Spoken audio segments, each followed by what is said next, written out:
किसने सोचा था कि एक साधारण सा कागज का पंखा जैकल के हाथों में आते ही ब्रिटेन के राष्ट्रपति को मारने का सबसे बड़ा हथियार बन जाएगा। इस बार जैकल सिर्फ बंदूक और गोली ही नहीं बल्कि कागज का एक छोटा सा पंखा भी साथ लाया था। जैकल ने राष्ट्रपति के आने से पहले प्रैक्टिस के लिए एक गोली चलाई। गोली 50 सेंटीमीटर दूर गिरी, जो जैकल जैसे स्नाइपर के लिए बहुत खराब बात थी। उसने जल्दी से अपने मन को शांत किया और दोबारा गोली चलाई। इस बार निशाना सही लगा और गोली राष्ट्रपति को चीरते हुए निकल गई। वह वहीं ढेर हो गया। तभी जैकल ने धीरे धीरे बंदूक खोली, उसे सूटकेस में रखा और कमरे में बिस्तर के नीचे बम लगा दिया। फिर बाहर निकलते समय उसने फायर अलार्म बजा दिया ताकि पुलिस वहां पहुंचे। पार्किंग में पहुंचकर उसने सूटकेस निकाला और दूसरी ऑडी कार में रख दिया। इसके बाद वह पहले से तैयार कार में सवार होकर तेजी से भाग गया। इस तरह वह चुपके से गायब हो गया। जब पुलिस उस बिल्डिंग में पहुंची तो खतरनाक ब्लास्ट हो गया और सारे सबूत भी उसी के साथ नष्ट हो गए। गैरेज की कार भी ब्लास्ट हो गई थी ताकि कोई निशान न बचे। यही एक टॉप स्नाइपर का तरीका था। लेकिन राष्ट्रपति की हत्या के बाद भागना इतना आसान नहीं था। जैकल ने पुलिस के शक से बचने के लिए शतरंज के खिलाड़ी का रूप ले लिया और शतरंज का सेट भी खरीद लिया ताकि पुलिस का ध्यान भटक सके। दूसरी तरफ पुलिस ने राष्ट्रपति के हत्यारे को ढूंढने के लिए बॉर्डर्स पर सख्त जांच शुरू कर दी थी। जैकल जब वहां पहुंचा तो उसने शांत रहकर कहा कि वह एक शतरंज खिलाड़ी है और एक गेम देखने आया है। पुलिस ने उसकी पहचान जांचने के बाद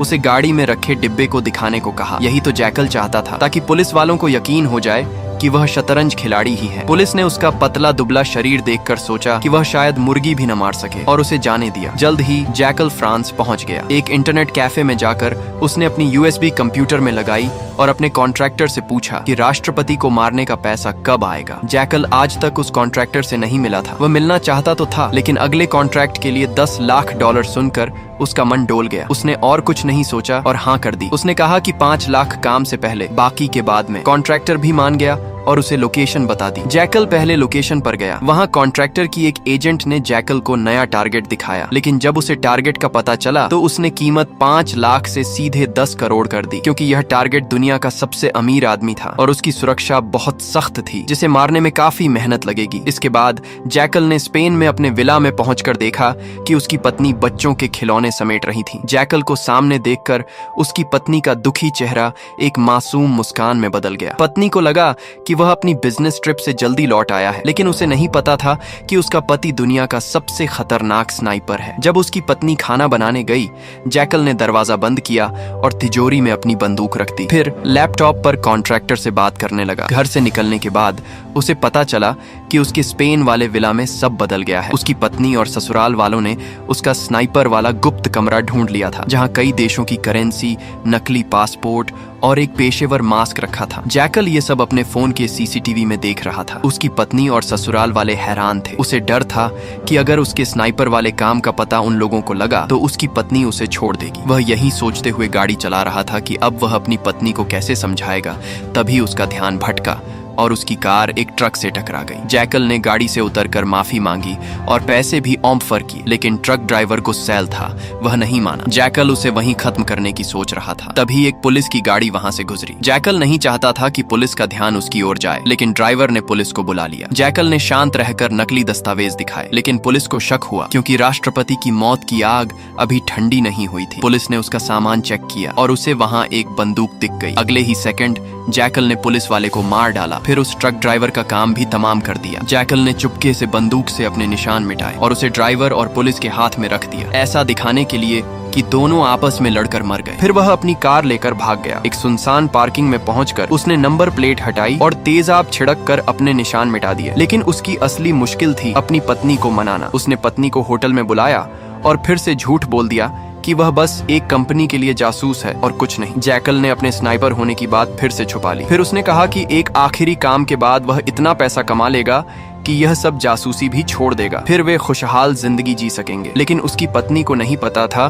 कि अब वह जिस आदमी को मारने वाला था वह कोई आम इंसान नहीं था। वह दुनिया का सबसे अमीर आदमी चार्ल्स था, जो इतना अमीर था कि उसने पूरा का पूरा आइलैंड ही खरीद लिया और अपनी सुरक्षा के लिए वहीं पर रहता था। इस खतरनाक मिशन के लिए जैकल ने कॉन्ट्रैक्टर की उस एजेंट से फिर से मुलाकात की और इस बार 10 करोड़ रुपए मांगे, जिसके लिए वह मान गई। आधे पैसे मिलने के बाद वह हंगरी के एक पुराने कारखाने में पहुंचा, जहां उसने अपने भरोसेमंद मैकेनिक से मिशन के लिए खास हथियार तैयार करवाए। चार्ल्स 2 हफ्ते बाद एस्टोनिया में भाषण देने वाला था, जो जैकल का सबसे अच्छा मौका था, लेकिन वहाँ की सुरक्षा बहुत सख्त थी। मेटल डिटेक्टर ने उसका पर्स तक पकड़ लिया। इसीलिए जैकल ने एक खास ट्रिक का जूता बनाने की फरमाइश की, जिसमें स्नाइपर राइफल के हिस्से छुपाए जा सकते थे। ये जूता प्लास्टिक और हल्के धातु से बना था, ताकि वह लंगड़ाते हुए सिक्योरिटी चेक को पास कर सके। मैकेनिक ने 3D प्रिंटिंग से यह जूता बना दिया, जो सिर्फ एक बार इस्तेमाल के लिए था। जैकल इसे आजमाने के लिए उत्साहित था, लेकिन उसे नहीं पता था कि पिछले मिशन में ब्रिटेन के राष्ट्रपति की हत्या के मामले में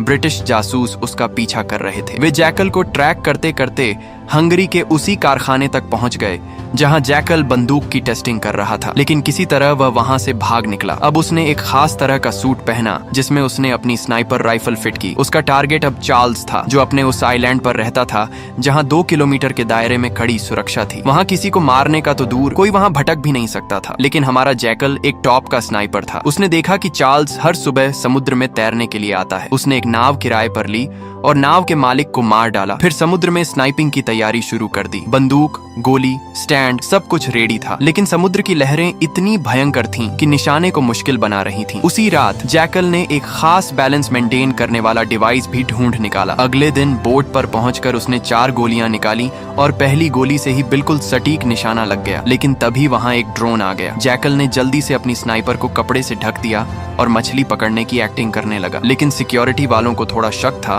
तो उन्होंने चेक करने की सोची। दूसरी तरफ चार्ल्स अपनी कड़ी सुरक्षा के साथ तैरने के लिए बाहर निकल आया और समंदर की तरफ बढ़ने लगा। तभी जैकल ने अपनी स्नाइपर राइफल तैयार की, लेकिन पास से गुजर रही एक तेज नाव के भंबर से उसकी नाव हिल गई और मौका चूक गया। तब तक चार्ल्स समुद्र में उतर चुका था। दूसरी तरफ चार्ल्स की सिक्योरिटी टीम जैकल की तरफ बढ़ रही थी, तो जैकल ने उसे बिना कुछ सोचे समझे मार डाला। अगले ही पल एक ड्रोन उसके पास आ धमका, लेकिन जैकल ने सिग्नल जैमर की मदद से उसे फ्यूज कर दिया। सिक्योरिटी हेड ने तभी वार्निंग दे दी कि कोई स्नाइपर उनके ऊपर एम करके बैठा है। हड़बड़ी में सिक्योरिटी ने चार्ल्स को बचाने के लिए उसे पानी में नीचे डुबा दिया। जैकल ने शांत रहकर गिनती शुरू की, ये जानते हुए कि चार्ल्स को सांस लेने के लिए बाहर आना ही होगा। उसने तीसरी गोली चलाई, जो गलती से गार्ड को लगी। ये देखकर चार्ल्स पानी में इधर उधर भागने लगा। वहीं दूसरी तरफ जैकल ने उसके नाम की गोली बंदूक में डाल चुकी थी। उसने अपने तेज दिमाग का यूज करते हुए अंदाजे से निशाना लगाया और चार्ल्स की गर्दन के आर पार गोली डाल दी और उसे मार डाला। फिर वहां से भाग निकला। मिशन पूरा करके जैकल एयरपोर्ट पहुंचा। वहां से उसने कॉन्ट्रैक्टर को उसके बचे हुए पैसे के लिए मैसेज कर दिया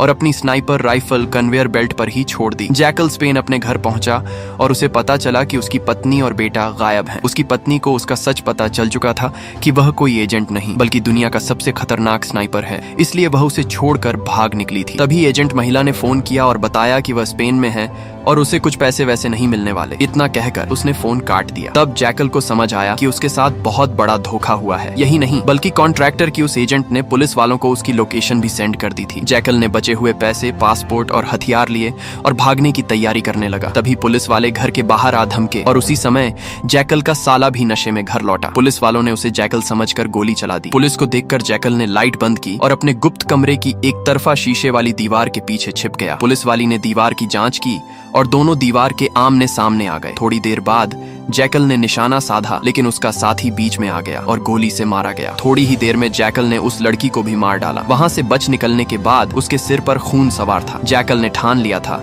कि अब वह उस कॉन्ट्रैक्टर और उसकी एजेंट को ढूंढ ढूंढ कर मारेगा। लेकिन अभी उसकी सबसे बड़ी चिंता उसकी पत्नी और बेटे को वापस लाना था। उसने पत्नी को फोन किया, लेकिन उसने फोन कूड़ेदान में फेंक दिया। निराश जैकल हड़बड़ाहट में आगे बढ़ ही रहा था कि एक कार से उसकी कार की टक्कर हो गई और यहीं पर इस सीरीज का पहला सीजन खत्म होता है। नेक्स्ट सीजन अभी आया नहीं है। जैसे ही आता है उसकी एक्सप्लेनेशन भी आपको इसी चैनल पर मिल जाएगा। तो चैनल को लाइक और सब्सक्राइब करके रख लें। धन्यवाद।